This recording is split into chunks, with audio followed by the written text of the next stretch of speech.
En la fiesta del tercer cumpleaños de nuestra hija, mi esposo levantó su copa y dijo, «Me llevo a mi hija esta noche, y no hay nada que nadie pueda hacer». Lo dijo justo después de que cantáramos feliz cumpleaños. Mientras 40 invitados estaban parados ahí con platos de pastel en las manos, mi madre dejó caer su tenedor y mi padre comenzó a moverse hacia él. Pero mi esposo levantó su mano. «Antes de que alguien llame a la policía, deben saber que tengo la custodia completa desde esta mañana». Sentí que las piernas se me debilitaban porque ni siquiera estábamos separados, mucho menos divorciados. «¿De qué estás hablando?», logré decir mientras nuestra hija Valentina jugaba con sus juguetes nuevos, completamente ajena. Sacó un sobre manila de su chaqueta y lo sostuvo. «Orden de custodia de emergencia firmada por el juez Martínez a las 9 de esta mañana». Mi mejor amiga Carmen agarró mi brazo para sostenerme. «¿Con qué fundamento?», exigió porque era paralegal y sabía de estas cosas. Madre inadecuada, uso de drogas, negligencia, todo está documentado. Estaba mintiendo, pero lo dijo tan calmadamente que la gente comenzó a mirarme diferente. Mi hermana Patricia dio un paso adelante. «Eso es insano. Ella ni siquiera bebe vino». Pero mi esposo solo sonrió. «Cuéntales sobre tus medicamentos, Andrea, los que has estado tomando por 6 meses». Mi corazón se hundió porque sabía lo que estaba a punto de hacer. «Tomo medicamentos para la ansiedad prescritos por mi doctor. Tú lo sabes», dije, pero ya estaba sacudiendo la cabeza. «Tomas 3 veces la dosis prescrita. Compras pastillas extra de tu amiga en el hospital. Tengo recibos». La amiga en el hospital era mi prima que trabajaba en la farmacia. Nunca me había vendido nada, pero no podía probarlo. «Mamá ve a Valentina llorando mientras ella está desmayada en el sofá», continuó. «Tengo declaraciones de vecinos preocupados». Los vecinos preocupados eran su hermano y la esposa de su hermano, que vivían 2 casas más abajo, y me odiaban desde que los reporté por dejar a su perro afuera en clima helado. Mi mamá finalmente habló. «Estoy aquí todos los días. Andrea es una madre perfecta. ¿Qué estás haciendo realmente?». Fue entonces cuando entró el abogado de mi esposo. Lo reconocí del club campestre, Roberto Pérez, quien manejaba divorcios para hombres ricos que querían destruir a sus esposas. «Señora González, necesitamos discutir los términos de su visita supervisada». Lo dijo lo suficientemente alto para que todos escucharan. «¿Visita supervisada?». Ahora estaba empezando a entrar en pánico. «No he hecho nada malo». Mi esposo caminó hacia Valentina y la levantó. «Papi te va a llevar a la casa de la abuela esta noche. ¿No será divertido?». Su madre vivía en Guadalajara. La iba a llevar a través de fronteras estatales. Carmen sacó su teléfono. «Voy a llamar a la policía. Esto es secuestro». Pero Pérez, el abogado, intervino. «No haría eso. Tenemos una orden judicial válida. Interferir sería criminal». Fue entonces cuando mi papá notó algo. «¿Por qué tu maleta está en el pasillo y la de Valentina también?». 3 maletas estaban junto a la puerta principal ya empacadas. Esto había sido planeado por semanas, tal vez meses. «Nos vamos después de la fiesta», dijo mi esposo todavía cargando a Valentina, quien se estaba poniendo inquieta. «Mi nuevo trabajo empieza el lunes en Monterrey». «¿Nuevo trabajo?». Nunca había mencionado ningún nuevo trabajo. Trabajaba para la empresa de su padre aquí en la ciudad. El tribunal está de acuerdo en que mudarse es en el mejor interés de Valentina, lejos de influencias negativas. Me miró directamente cuando lo dijo. Patricia estaba filmando todo en su teléfono, lo que puso nervioso a Pérez. «Apaga eso. Este es un asunto familiar privado». Pero Patricia siguió grabando. «Es la fiesta de cumpleaños de mi sobrina. Puedo filmar lo que quiera». Fue entonces cuando el tío Carlos, quien había estado callado en la esquina, habló. Era un abogado de derecho familiar retirado. «¿Puedo ver esa orden de custodia?». Mi esposo dudó, pero luego se la entregó. Carlos la leyó lentamente. Luego la leyó otra vez. «Está fechada hoy, pero hace referencia a una audiencia de ayer». «¿Dónde se llevó a cabo esta audiencia?». Pérez respondió rápidamente. «Despacho del juez Martínez. Sesión de emergencia». Carlos sonrió. «El juez Martínez está en el hospital. Ha estado por una semana. Tuvo un ataque cardíaco. Lo visité ayer». La fiesta se quedó completamente silenciosa. La cara de Pérez cambió. «Debe estar equivocado. Tal vez fue el juez Martínez Jr.». Carlos sacudió la cabeza. «No hay ningún juez Martínez Jr. Su hijo se llama Miguel y es dentista». Mi esposo bajó a Valentina de repente. «Debe haber alguna confusión. Mi abogado manejó todo». Pero Pérez ya estaba retrocediendo hacia la puerta. «Necesito hacer una llamada. Verificar algunos detalles». Carlos levantó los papeles. «Estas son falsificaciones. Muy buenas, pero falsificaciones. El sello está mal. El número de caso no coincide con el formato del condado. Y la firma del juez está fechada cuando estaba inconsciente en la unidad de cuidados intensivos». Carmen ya estaba en el teléfono con la policía real. Mi esposo trató de irse, pero mi papá y 3 otros hombres bloquearon la puerta. «No vas a ningún lado con mi nieta», dijo papá en voz baja. Mi esposo se volvió hacia Pérez. «Dijiste que esto funcionaría. Dijiste que nunca lo pelearía». Pérez estaba sudando ahora. «Necesitamos irnos ahora». Pero era demasiado tarde. Requested Reds está en Spotify ahora. Revisen el enlace en la descripción o comentarios. 2 oficiales de policía entraron por mi puerta principal menos de 3 minutos después de que Carmen hizo la llamada. El más joven se dirigió directamente hacia mi esposo, mientras su compañero se movió hacia Roberto, quien todavía trataba de acercarse más al pasillo. Mi papá y los otros hombres se hicieron a un lado, pero se quedaron lo suficientemente cerca para bloquear cualquier ruta de escape. Tío Carlos levantó los documentos falsificados y comenzó a hablar antes de que cualquier otra persona pudiera decir algo. Señaló primero el sello, luego el número de caso, luego la firma mientras explicaba en detalle por qué cada parte estaba mal. Los oficiales escucharon cuidadosamente, y uno de ellos sacó una libreta para escribir lo que Carlos estaba diciendo. Mi esposo siguió repitiendo que todo esto era solo un gran error, y su abogado había manejado todo correctamente. Lo dijo con esa voz calmada, como si estuviera tratando de convencer a todos de que él era el razonable aquí. Roberto trató de interrumpir 2 veces, pero el oficial más cerca le dijo que se callara y esperara su turno. Carlos entregó los papeles, y el oficial más joven les tomó fotos con su teléfono. La cara de mi esposo se estaba poniendo roja ahora, y siguió mirando a Roberto como si estuviera esperando que él arreglara esto de alguna manera. Roberto solo se quedó ahí parado sudando, sin hacer contacto visual con nadie.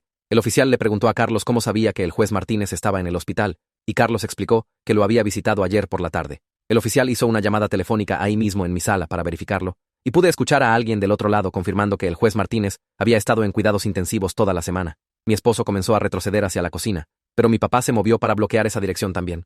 El oficial le dijo a mi esposo que se quedara quieto y no se moviera a ningún lado hasta que resolvieran esto.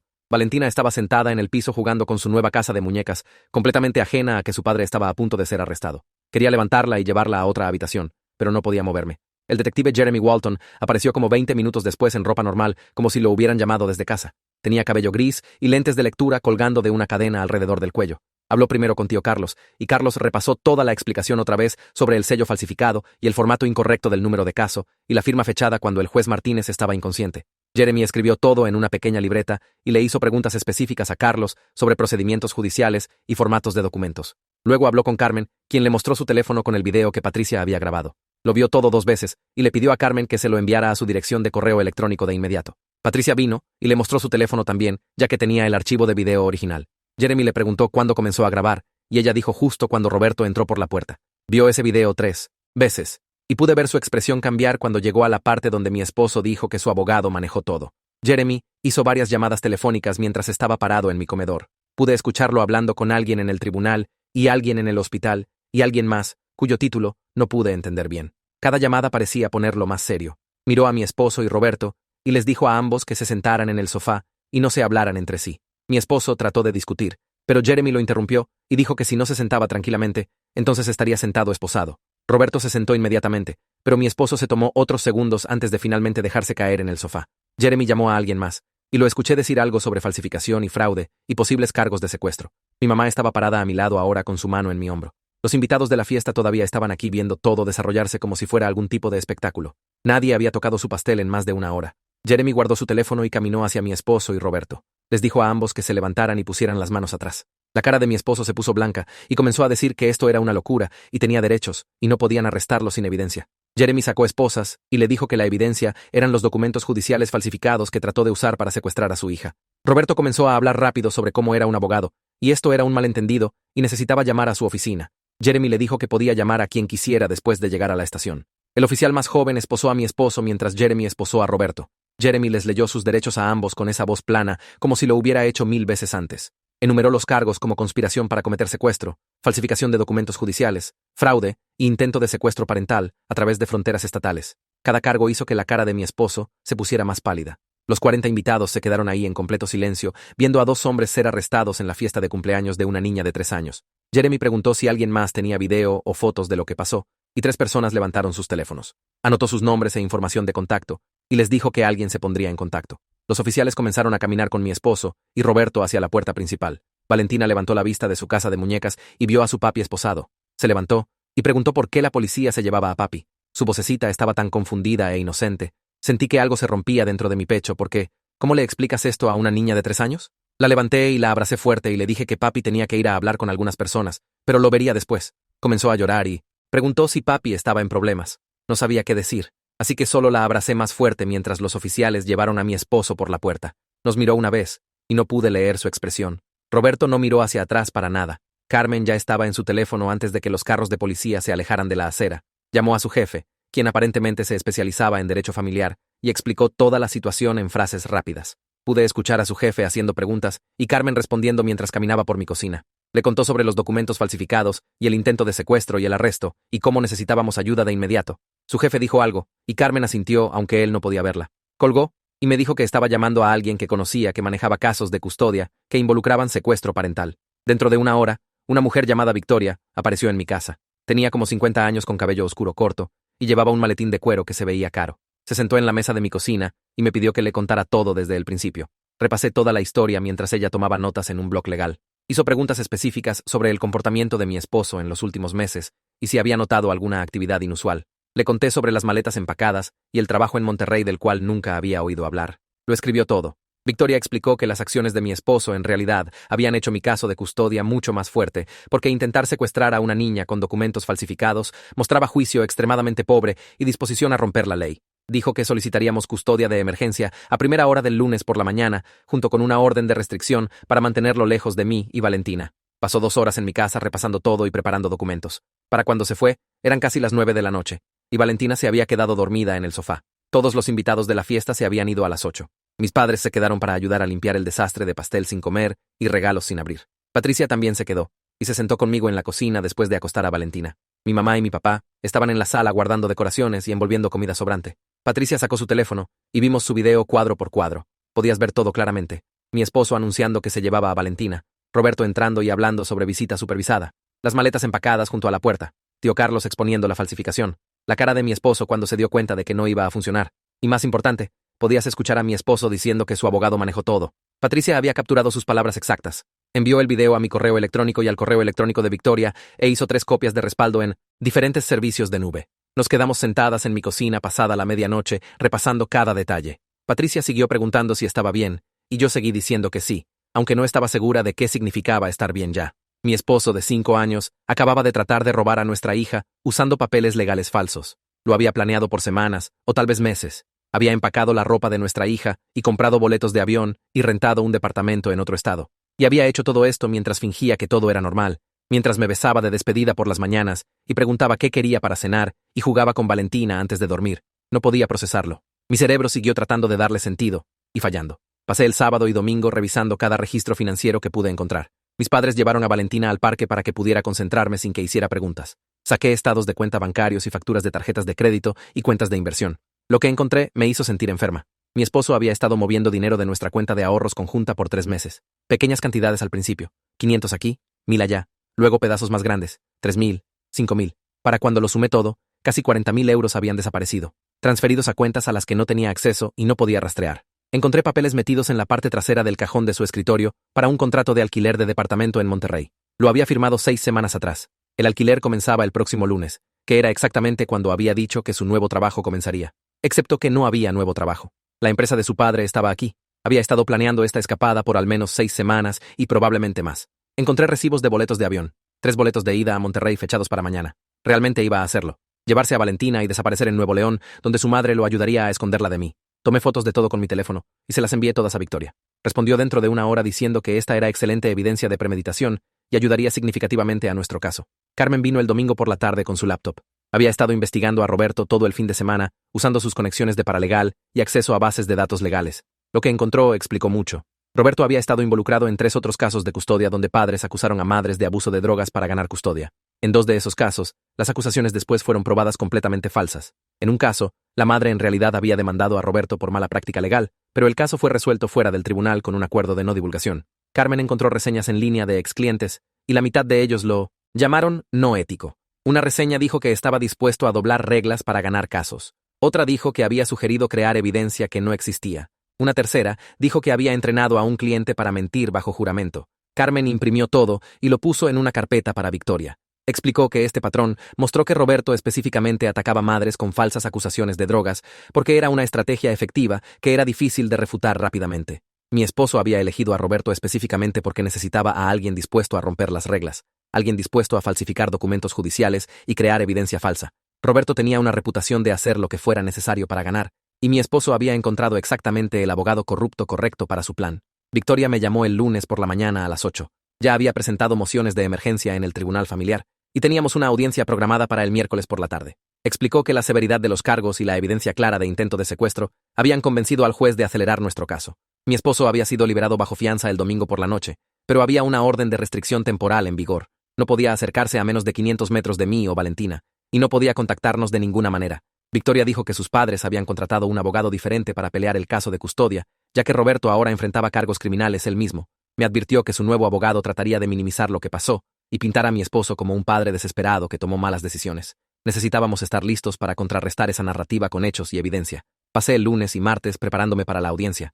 Victoria vino a mi casa ambos días para repasar mi testimonio y revisar toda la evidencia que teníamos. Los documentos falsificados, el video de Patricia, los registros financieros mostrando premeditación, el contrato de alquiler de Monterrey, las maletas empacadas, mis exámenes de drogas limpios de mi chequeo anual, hace 2 meses que probaron que nunca había abusado de mi medicación. Cada pieza encajaba para mostrar que esto no fue un error desesperado, sino un crimen cuidadosamente planeado. El miércoles por la tarde, me senté en una sala del tribunal mientras el nuevo abogado de mi esposo argumentó que la falsificación fue toda idea de Roberto. Afirmó que mi esposo era solo un padre preocupado que quería proteger a su hija de mi supuesto problema de drogas. Dijo que mi esposo había sido manipulado por un abogado no ético y no sabía que los documentos eran falsos.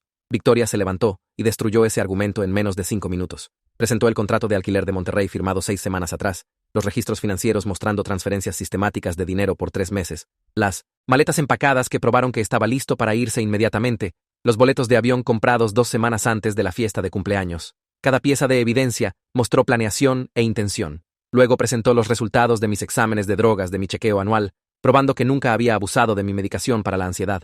Mi doctor incluso había escrito una carta confirmando que tomé mi prescripción exactamente como se indicó, y nunca había pedido recargas tempranas o mostrado signos de adicción.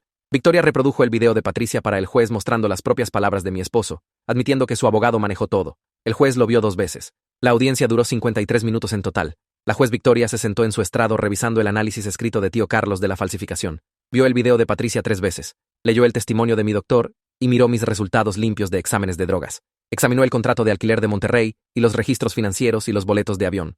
Luego miró a mi esposo y le preguntó directamente si sabía que los documentos de custodia eran falsificados. Su abogado trató de responder por él, pero la juez dijo que quería escuchar de mi esposo mismo. Dijo que había confiado en su abogado y no sabía que los documentos eran falsos. La juez Victoria le preguntó sobre el departamento en Monterrey y por qué había firmado un contrato 6 semanas atrás si esta fue una decisión desesperada repentina. No tuvo una buena respuesta. Preguntó sobre los 40,000 euros que había transferido y las maletas empacadas y los boletos de avión. Siguió diciendo que había estado tratando de proteger a Valentina de mi problema de drogas, pero no pudo explicar por qué había estado planeando por meses si realmente era una emergencia. La juez Victoria me otorgó custodia completa temporal con visita supervisada solo para mi esposo. Dijo que podía ver a Valentina 2 horas por semana en un centro de visita supervisada con un monitor designado por el tribunal presente. Se veía genuinamente enojada cuando habló sobre los documentos falsificados. Dijo que falsificar papeles judiciales y la firma de un juez minaba todo el sistema legal y mostraba completo desprecio por la ley. Dijo que mi esposo había traumatizado a su hija y destruido cualquier confianza que existía en su matrimonio. Programó otra audiencia para 3 meses después para revisar el arreglo de custodia, pero dejó claro que sus acciones habían dañado seriamente su caso para cualquier tipo de custodia compartida en el futuro. 2 días después de la audiencia de custodia, Patricia me llamó mientras hacía almuerzo para Valentina. Me dijo que el detective Walton quería registrar la oficina de Roberto y necesitaba saber si tenía otra información sobre él.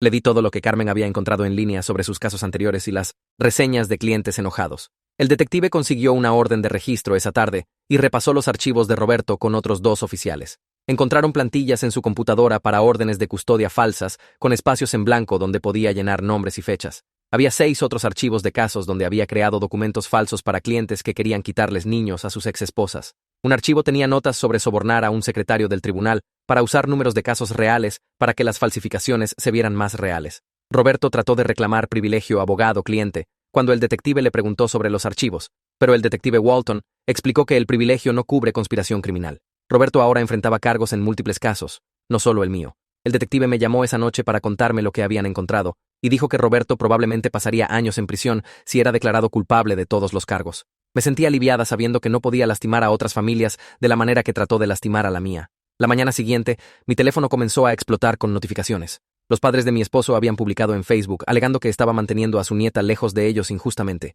Su madre escribió esta publicación larga sobre cómo era una abuela amorosa que solo quería ver a Valentina y yo estaba siendo cruel al prevenir visitas. Varios de sus amigos comentaron con mensajes de apoyo sobre derechos de abuelos y qué terrible era que los estuviera castigando por los errores de su hijo. Ninguna de estas personas había estado en la fiesta de cumpleaños, así que no sabían lo que realmente pasó. Patricia vio las publicaciones primero y llamó a Carmen inmediatamente. Pasaron la siguiente hora escribiendo respuestas factuales explicando que mi esposo había sido arrestado por tratar de secuestrar a Valentina usando documentos judiciales falsificados. Carmen publicó enlaces a los artículos de noticias sobre el arresto y los cargos. Patricia publicó capturas de pantalla de los registros judiciales, mostrando la orden de restricción y las razones para ella. Dentro de unas horas, los comentarios cambiaron completamente. La gente comenzó a preguntarles a los padres de mi esposo por qué estaban defendiendo a alguien que había falsificado la firma de un juez y tratado de llevarse a una niña a través de fronteras estatales. Su madre borró su publicación original, pero para entonces, docenas de personas ya la habían compartido con sus propios comentarios sobre la situación. Mi suegro publicó una respuesta enojada, alegando que estábamos esparciendo mentiras sobre su hijo, pero eso solo hizo que más gente buscara los registros judiciales por sí mismos. Para el final del día, su campaña en redes sociales había fallado completamente. y varios de sus amigos se habían disculpado conmigo privadamente por comentar sin saber la historia completa. 2 semanas después de la fiesta de cumpleaños, mi prima Sara me llamó llorando tan fuerte que apenas podía entenderla. Trabajaba en la farmacia del hospital, e investigadores habían aparecido esa mañana haciendo preguntas sobre si me había vendido pastillas ilegalmente. Mi esposo les había dicho que era mi fuente para medicación extra para la ansiedad, y necesitaban verificar sus afirmaciones. Sara estaba aterrorizada de que perdería su trabajo, o sería arrestada aunque nunca había hecho nada malo. Me sentí horrible de que las mentiras de mi esposo estuvieran afectando a gente inocente que no tenía nada que ver con nuestros problemas matrimoniales. Llamé a Victoria inmediatamente y me dijo que hiciera que Sara trajera todos sus registros de empleo, mostrando cada prescripción que había llenado. Victoria explicó que los registros probarían que Sara nunca había llenado prescripciones sospechosas para mí y la investigación la limpiaría completamente. Manejé al departamento de Sara y me senté con ella mientras juntaba 3 años de registros de farmacia. Siguió disculpándose por estar asustada, y yo seguí diciéndole que no tenía nada por lo que disculparse porque mi esposo era quien había mentido sobre ella. Llevamos los registros a la oficina de Victoria esa tarde, y ella hizo copias de todo. Llamó a los investigadores ahí mismo, y explicó que los registros de Sara probaron que nunca había vendido pastillas a nadie ilegalmente. El investigador dijo que verificarían los registros, y cerraron esa parte de la investigación dentro de una semana. Sara me abrazó tan fuerte cuando salimos de la oficina de Victoria y me hizo prometerle que le avisaría si había algo que pudiera hacer para ayudar con el caso de custodia. 3 días después, el detective Walton llamó al hermano y cuñada de mi esposo para entrevistas sobre sus declaraciones como vecinos preocupados. Le habían dicho a mi esposo que me habían visto desmayada en el sofá mientras Valentina lloraba, y él había usado esas declaraciones en los documentos de custodia falsos. El detective les hizo preguntas específicas sobre fechas y horarios y qué exactamente habían presenciado. Bajo interrogación, admitieron que mi esposo les había pedido que dijeran que me habían visto desmayada, aunque nunca habían presenciado algo así. El detective les informó que proporcionar declaraciones falsas en un caso de custodia era un crimen y podrían enfrentar cargos ellos mismos. De repente, comenzaron a retractarse y alegar que habían malentendido lo que mi esposo quería que dijeran. Dijeron que pensaron que solo quería que fueran de apoyo y no se dieron cuenta de que iba a usar sus palabras en documentos legales. El detective les dijo que su cooperación sería notada, pero todavía necesitarían proporcionar declaraciones escritas corrigiendo sus mentiras anteriores. Mi papá se enteró de la entrevista por su amigo que trabajaba en la estación de policía y me llamó riéndose de qué tan rápido le habían dado la espalda a mi esposo cuando se dieron cuenta de que también podrían meterse en problemas. Esa misma semana, Valentina comenzó a tener pesadillas sobre policía y gente llevándosela. Se despertaba gritando en medio de la noche, preguntando dónde estaba y si la policía iba a regresar. Durante el día, me siguió de habitación en habitación y se ponía ansiosa cada vez que estaba fuera de su vista por más de unos minutos. No podía ni siquiera ir al baño sin que estuviera parada afuera de la puerta, preguntando si todavía estaba ahí. Victoria recomendó una terapeuta infantil llamada Lorraine Burke, quien trabajaba con niños pequeños que habían pasado por situaciones aterradoras. Llamé a Lorraine esa tarde y conseguí una cita para la siguiente semana. La primera sesión fue solo yo, y Lorraine hablando sobre lo que pasó en la fiesta de cumpleaños mientras Valentina jugaba con juguetes en la esquina. Lorraine explicó que niños de la edad de Valentina no entienden cosas legales, pero entienden cuando los adultos están asustados o enojados y cuando su rutina normal se interrumpe. Dijo que comenzaríamos sesiones semanales donde Valentina podía jugar con muñecas y gradualmente hablar sobre la fiesta de cumpleaños aterradora de maneras que tenían sentido para una niña de 3 años. Después de esa primera sesión, Valentina parecía un poco más calmada, y Lorraine me dio técnicas para ayudarla a sentirse segura en casa. Comenzamos las sesiones semanales, y lentamente, Valentina comenzó a actuar más como ella misma otra vez, aunque todavía tenía noches malas a veces. 2 semanas después, me senté en la sala del tribunal viendo a Pérez caminar al estrado de testigos. El fiscal había hecho un trato con él, y ahora estaba testificando contra mi esposo a cambio de una sentencia más ligera. Pérez se veía más viejo de lo que recordaba de la fiesta de cumpleaños y mantuvo los ojos abajo mientras prestaba juramento. El fiscal comenzó con preguntas básicas sobre cómo conoció a mi esposo y cuándo primero discutieron temas de custodia. Pérez explicó que mi esposo había venido a su oficina como 4 meses antes de la fiesta de cumpleaños, preguntando específicamente sobre custodia de emergencia y cómo conseguirla sin que el otro padre supiera. El fiscal le mostró correos electrónicos impresos y preguntó si los reconocía. Pérez confirmó que eran reales y que mi esposo había enviado múltiples mensajes preguntando sobre qué evidencia sería necesaria para probar que yo era una madre inadecuada. Un correo de mi esposo listaba ideas incluyendo abuso de drogas y negligencia, y preguntó si esas serían suficientes para que un juez otorgara custodia de emergencia. Otro correo discutió el plan de llevarse a Valentina a Guadalajara inmediatamente después de conseguir la orden de custodia. Pérez admitió que le había dicho a mi esposo que custodia de emergencia legítima requeriría evidencia real y audiencias judiciales, pero mi esposo había insistido diciendo que necesitaba algo más rápido. El fiscal preguntó directamente si Pérez había sugerido crear documentos falsificados. Pérez dijo que mi esposo había sido quien lo sugirió primero, pero que había aceptado ayudar porque mi esposo se ofreció a pagarle 50.000 euros. El abogado de mi esposo trató de objetar múltiples veces, pero el juez lo desestimó porque el testimonio de Pérez era parte de su acuerdo de declaración. El fiscal presentó más correos mostrando a Pérez y mi esposo discutiendo exactamente qué debería decir la orden de custodia falsa y cómo hacerla ver auténtica. Mi esposo había proporcionado toda la información falsa sobre mi supuesto problema de drogas y las declaraciones de vecinos preocupados de su hermano. Pérez había tomado esa información y creado los documentos falsificados usando plantillas que desarrolló para otros casos. El abogado de la defensa trató de argumentar durante el contrainterrogatorio que Pérez estaba mintiendo para conseguir un mejor trato para sí mismo, pero los correos hicieron imposible negar lo que había pasado. Cada detalle que Pérez describió coincidía con los documentos que tío Carlos había analizado en la fiesta. Cuando Pérez finalmente dejó el estrado, todavía no me miró a mí o a mi esposo. El juicio continuó por otra semana con más testigos y evidencia, pero todos sabían que el resultado se decidió después del testimonio de Pérez. El jurado recibió el caso un viernes por la tarde, y todos nos sentamos en la sala del tribunal esperando. Carmen sostuvo mi mano mientras Patricia se sentó a mi otro lado enviando mensajes a nuestros padres con actualizaciones. Victoria me había advertido que los jurados podían tomar días para decidir, pero este regresó en menos de 3 horas. El alguacil nos dijo que el jurado había llegado a un veredicto y necesitábamos regresar a la sala del tribunal. Mis piernas se sintieron temblorosas caminando de regreso, y no podía mirar a mi esposo sentado en la mesa de la defensa. El juez le preguntó al capataz del jurado si habían llegado a un veredicto, y dijo que sí. Culpable de conspiración para cometer secuestro, culpable de falsificación, culpable de fraude. La cara de mi esposo se puso completamente blanca, y su abogado puso una mano en su hombro, pero él solo se sentó ahí mirando directo al frente. El juez programó una audiencia de sentencia para 2 semanas después, y mi esposo fue llevado de vuelta a custodia, porque la fiscalía argumentó que era un riesgo de fuga. Vi al alguacil ponerle esposas y llevarlo por la puerta lateral. Carmen me abrazó en el pasillo afuera y Patricia estaba llorando aunque trató de esconderlo. Victoria dijo que este fue el mejor resultado posible y que ayudaría enormemente con el caso de custodia. La audiencia de sentencia fue más corta de lo que esperaba. El fiscal pidió la sentencia máxima porque mi esposo había tratado de secuestrar a una niña y había abusado del sistema legal. El abogado de mi esposo argumentó que era un delincuente primerizo que había cometido un error terrible por desesperación. El juez no parecía impresionado por ese argumento. Dijo que las acciones de mi esposo representaron una seria violación de confianza y un abuso del sistema legal que podría haber traumatizado a una niña pequeña. Lo sentenció a 3 años en prisión con posibilidad de libertad condicional después de 18 meses. Mi esposo no reaccionó para nada cuando anunció la sentencia. Sus padres estaban sentados en la parte trasera de la sala del tribunal, y su madre comenzó a llorar fuerte, pero su padre solo se veía enojado. El juez agregó que mi esposo necesitaría pagar restitución por mis gastos legales y que estaba recomendando que tuviera solo visita supervisada con Valentina, incluso después de su liberación. Tan pronto como terminó la audiencia, los padres de mi esposo trataron de acercarse a mí en el pasillo, pero Victoria se interpuso entre nosotros y les dijo que cualquier comunicación necesitaba pasar por abogados.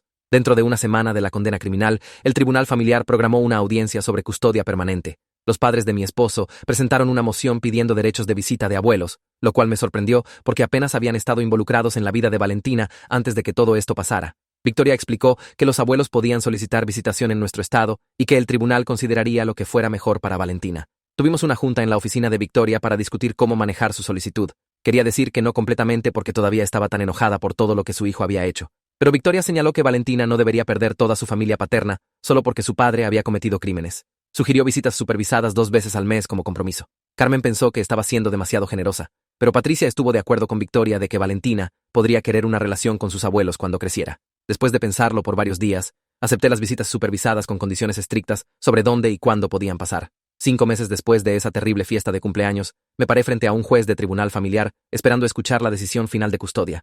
Mi esposo había estado en prisión por 3 meses para entonces, y su abogado argumentó que todavía debería conseguir derechos de visita una vez que fuera liberado. Victoria presentó evidencia del intento de secuestro, los documentos falsificados y la condena criminal. También tenía declaraciones de Lorraine sobre cómo el intento de secuestro había afectado a Valentina emocionalmente. El juez revisó todo y dijo que era uno de los casos de custodia más claros que había visto. Me otorgó custodia legal y física completa de Valentina, con mi esposo recibiendo visita supervisada solo después de su liberación de prisión. El juez también ordenó que pagara manutención infantil y me reembolsara los gastos legales, aunque Victoria me había advertido que cobrar dinero de alguien en prisión sería difícil y no debería contar con ver mucho de eso. Mis padres estaban en la sala del tribunal y mi mamá lloró cuando el juez anunció la decisión. Salir de ese tribunal sabiendo que Valentina estaba legalmente segura, se sintió como que finalmente podía respirar correctamente por primera vez en meses. Lorraine me citó para una junta sin Valentina para discutir su progreso. Dijo que Valentina estaba yendo mucho mejor y las pesadillas habían disminuido significativamente en las últimas semanas. Valentina todavía se ponía ansiosa alrededor de los familiares de su padre antes de sus visitas supervisadas y necesitaba tranquilidad extra después, pero en general estaba procesando el trauma de maneras saludables. Lorraine recomendó continuar terapia semanal por al menos otros 6 meses, porque procesar este tipo de trauma tomaba tiempo y consistencia. Pregunté si Valentina recordaría lo que pasó cuando creciera, y Lorraine dijo que probablemente sí, pero que la terapia ahora la ayudaría a entender que no fue su culpa. Hablamos sobre señales de advertencia por las que estar alerta, como regresión en comportamiento o nuevos miedos. Y Lorraine me dio estrategias para manejar preguntas difíciles cuando Valentina tuviera la edad suficiente para hacerlas. Saliendo de esa cita, me sentí agradecida de que habíamos encontrado a Lorraine porque no podía imaginar navegar esto sin ayuda profesional. La situación financiera siguió empeorando a pesar de la victoria de custodia. Mis padres se ofrecieron a ayudarme a refinanciar la casa para lidiar con la deuda que mi esposo había dejado atrás. Pasamos un fin de semana repasando todo el papeleo y descubrimos que había sacado un préstamo sobre el valor líquido de la casa que yo no sabía, además de maximizar las tarjetas de crédito. La deuda total era cerca de 80.000 euros, sin contar los gastos legales. Mi papá habló con su banco sobre opciones de refinanciamiento y eventualmente conseguimos una nueva hipoteca que consolidó la mayoría de la deuda, pero aumentó mis pagos mensuales. Tomé trabajo freelance extra haciendo diseño gráfico por las noches después de que Valentina se fuera a dormir para cubrir los costos legales y de terapia continuos que el seguro no pagaba completamente. Algunas semanas estaba trabajando hasta medianoche o más tarde solo para mantenerme al día con todo. Patricia y Carmen permanecieron como apoyo constante a través de todo. Venían a cenar 2 veces por semana y ayudaban con el cuidado de niños cuando necesitaba trabajar hasta tarde o asistir a juntas legales. Carmen traía víveres sin preguntar, y Patricia comenzó un fondo universitario para Valentina, usando dinero que había estado ahorrando para unas vacaciones. Tenerlas alrededor hizo los días difíciles soportables. 8 meses después de que mi esposo trató de secuestrar a Valentina en su fiesta de cumpleaños, estábamos construyendo algo que se sentía más seguro y estable de lo que nuestra vida vieja jamás fue. Valentina sonreía más ahora, y se reía de cosas tontas como solía hacer antes de que todo pasara. Todavía preguntaba sobre su papi a veces, y le dije que estaba lejos, pero que la amaba, lo cual se sintió como lo correcto que decir, aunque no estaba segura de si era verdad. Las visitas supervisadas con sus abuelos pasaron 2 veces al mes en un centro familiar en el centro, y mientras Valentina parecía estar bien con ellos, siempre estaba más callada por un día o 2 después. Seguí llevándola a terapia cada semana porque Lorraine dijo que la consistencia importaba más que cualquier otra cosa ahora. Mis padres venían la mayoría de los domingos a cenar, y mi papá había comenzado a enseñarle a Valentina a andar en triciclo en la entrada. La presión financiera todavía era abrumadora, y algunos meses no estaba segura de cómo haría todos los pagos, pero nos las estábamos arreglando. Todavía estaba enojada sobre la traición, y probablemente lo estaría por mucho tiempo. Pero también estaba agradecida de que tío Carlos había expuesto la falsificación antes de que mi esposo pudiera llevarse a Valentina. Estábamos sanando lenta pero genuinamente, y había aprendido que a veces los peores momentos revelan quién realmente te ama y te apoya. Valentina estaba segura, y eso era lo que más importaba.